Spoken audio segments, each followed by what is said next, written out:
খাবারগুলো যেরকম টেস্টি হয় সেরকম শরীরের পক্ষে প্রচন্ড ভালো হয়। তাই আজকে করব কারি পকোড়া, যেটা সবাই মোটামুটি খায় এবং আমারও ইচ্ছা হলো আজকে আপনাদের সঙ্গে সেই রান্নাটা শেয়ার করা। কারি পকোড়ার গ্রেভি বানানোর জন্য প্রথমে এই রকম বাটির 1 বাটি বেসন নিয়ে নেব। এখানে কিন্তু ওই বাটিরই মোটামুটি 2.5 থেকে 3 বাটির মতো দই আছে। পুরো দইটা আমি নিয়ে নিলাম। কাঁচা লঙ্কা, সামান্য একটু হলুদ, নুন, সামান্য ব্যালেন্সের জন্য, যেহেতু দই দিয়েছি ব্যালেন্সের জন্য চিনি, আর আমি দেবো কালো জিরে।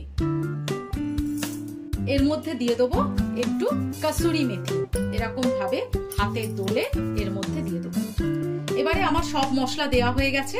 এবারে দেবো এই যে গ্লাসের দই রেখেছিলাম সেই গ্লাসেরই একই পরিমাণের 3 গ্লাস জল।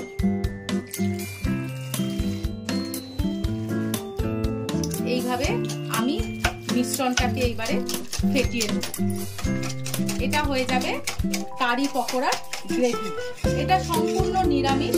এর মধ্যে যদি আপনারা পেঁয়াজ দিতে চান তাহলে পেঁয়াজ দিয়ে খেতেই পারেন, কিন্তু এটা অ্যাকচুয়ালি নিরামিষ খেতেই বেশি ভালো লাগে। খুব সুন্দর করে ফেটাবে যাতে কোনো দলা না পাকিয়ে থাকে বেসনটা। এর মধ্যে একটি কাশ্মীরি লঙ্কার গুঁড়ো মিশিয়ে দেবো কালারটার জন্য। এবারে ফেটানো আমার শেষ। এটাকে 10 থেকে 15 মিনিট রেস্টে রেখে দেবো। এইবারে হবে আমার পকোড়া। এবারে করব পকোড়া। তার জন্য নিয়ে নিচ্ছি বেসন, তার মধ্যে নিয়ে নেব প্রয়োজন মতো নুন, নেব একটু খাবার সোডা, ওই মোটামুটি আন্দাজ মতো, বেশি খাবার সোডা নয়, 1/2 চামচ মতো। এই যে হিং, সামান্য একটু হিং নেব লাল কাশ্মীরি লঙ্কা,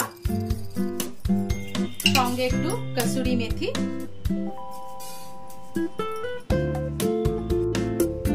এখানে আমি 1 ইঞ্চি মতো আদা আর কাঁচা লঙ্কা একটু কুচিয়ে নিয়েছি, সেটা একটু দিয়ে দেবো এর মধ্যে।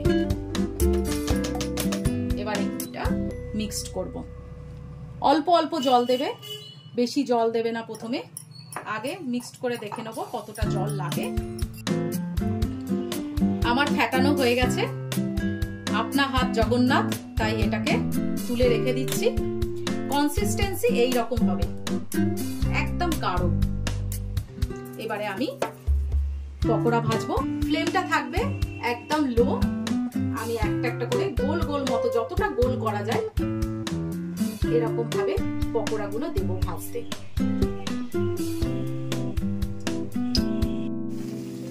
পুরোপুরি লো ফ্লেমে আমি পকোড়া গুলো ভেজেছি। দেখুন কি সুন্দর ফুলে উঠেছে প্রত্যেকটা পকোড়া, আর মোটামুটি গোলই হয়েছে। এবারে পকোড়া গুলো সব তুলে নেব। পকোড়ার তেলেই আমি কারিটা করব। এর মধ্যে দেব ধনে ক্রাস্ট করা, ধনের পরিমাণটা একটু বেশি হবে, মৌরি সামান্য পরিমাণে, ওই 1/2-এর একটু বেশি, নুন দেবো একটু, সামান্য পরিমাণে মেথি দানা দেবো, অল্প, বেশি নয়, আর দেব গোটা জিরে।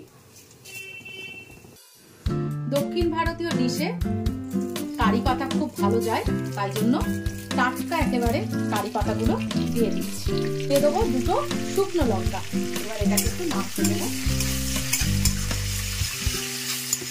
হালকা ভাজা হবে, তার মধ্যে দিয়ে দেবো কুচনো আদা আর কাঁচা লঙ্কা। বেশি ভাজবো না, হালকা ভাজা হয়ে গেছে।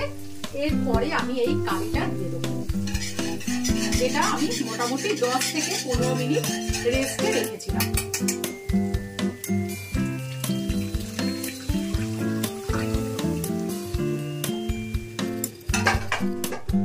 কারিটা অনবরত লো ফ্লেমে নাড়তে হবে, কারণ এটা যেন নিচে বসে না যায়, সেই দিকে খুব নজর দিতে হবে।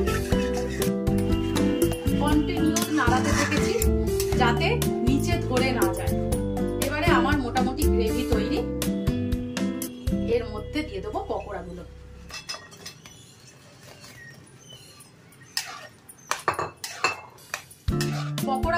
ফুটলে তারপরে আমি গ্যাসটাকে অফ করে দেবো। অবশ্যই কিন্তু এই টিপস গুলো মনে রাখবেন, পকোড়াগুলো দেওয়ার পরে একদম গ্যাস জ্বালিয়ে রাখবেন না। গ্রেভির মধ্যে এবারে উপর থেকে একটা ছোপ দিতে হবে, যার জন্য আমি নিয়ে নিচ্ছি 2 চামচের মতো ঘি। কারি পাতা দিয়ে গ্যাসটাকে অফ করে দেব। একটা শুকনো লঙ্কা দেব, সামান্য একটু হিং, কাশ্মীরি লঙ্কা দেব।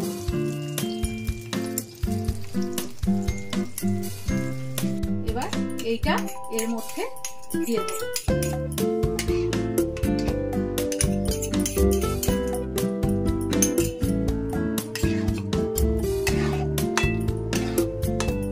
আর কিচ্ছু না, হিঙের একটা সুন্দর গন্ধ আসছে, দই বেসনের একটা সুন্দর ফ্লেভার আসছে, সত্যি খুব সুন্দর দেখতে হয়েছে। খেতে কেমন হবে সেটা বাড়ির লোকই বলবে। আর এটাকে জাস্ট ঢাকা দিয়ে রেখে দেবো 15 থেকে 20 মিনিট। 10-15 মিনিট হয়ে গেছে। এইবারে ঢাকনা খুলে পরিবেশন করব। এরকম একটা ছোট্ট কড়াই নিয়েছি, যেখানে পরিবেশন করে দেখাতে খুব ভালো লাগে। এই আমার কারি পকোড়া হয়ে গেল। সুন্দরভাবে একটা ছোট্ট কড়াইয়ের মধ্যে পরিবেশন করে দিয়েছি আপনাদের জন্য। দারুণ দেখতে লাগছে, খেতেও সুস্বাদু হয়। আর এই গরমে দক্ষিণ ভারতীয় ডিশগুলো খুব উপকারে লাগে আমাদের শরীরে। করে দেখবেন।